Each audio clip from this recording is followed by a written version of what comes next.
नमस्कार, मी kajals mehndi corner या चॅनलवरती मी तुमचं स्वागत करते.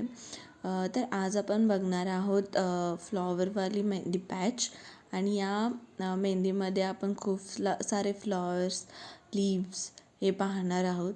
आणि हा जो पॅच आहे तो तुम्ही फ्रंट हँड आणि बॅक हँड दोन्ही ठिकाणी यूज करू शकता.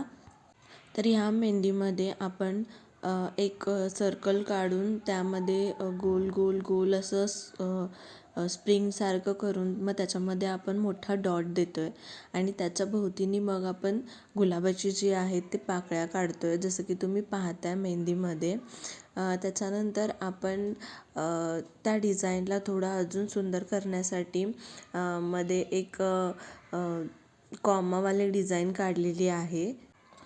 तर हे फ्लॉवर्स जे आहेत ते कसे काढायचे किंवा काय हे स्टेप बाय स्टेप मी पुढच्या एका व्हिडिओमध्ये मी तुम्हाला सांगेन. त्यासाठी तुम्हाला माझ्यासोबत प्रॅक्टिस करणे तितकंच गरजेचं आहे.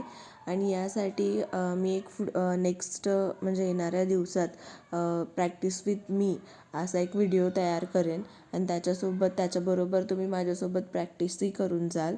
जसं तुम्ही प्रॅक्टिस करत जाल तसं तुम्हाला तुमच्या मेहंदीमध्ये अजून थोडं फिनिशिंग यायला सुरुवात होईल. तर हीच सेम डिझाईन यूज करून आपण अरेबिक मेहंदी किंवा हीच सेम डिझाईन यूज करून आपण फुल हँड मेहंदीसुद्धा काढू शकतो. आणि अशाच पद्धतीने मी जे पॅचेस माझ्या चॅनलवर टाकलेले आहेत ते यूज करून आपण लॉंग मेहंदी किंवा फुल हँड मेहंदी तयार करू शकतो. आणि मी चॅनलवरती फिंगर्सच्या डिझाईनसुद्धा टाकलेल्या आहेत, त्यासुद्धा यूज करून आपण मेहंदीची एक छान डिझाईन तयार करू शकतो. तर मी एवढं सांगेन की तुम्ही जर चॅनलवर नवीन असाल तर व्हिडिओला लाईक, शेअर आणि चॅनलला सबस्क्राईब करायला विसरू नका. व्हिडिओ शेवटपर्यंत पाहिल्याबद्दल धन्यवाद.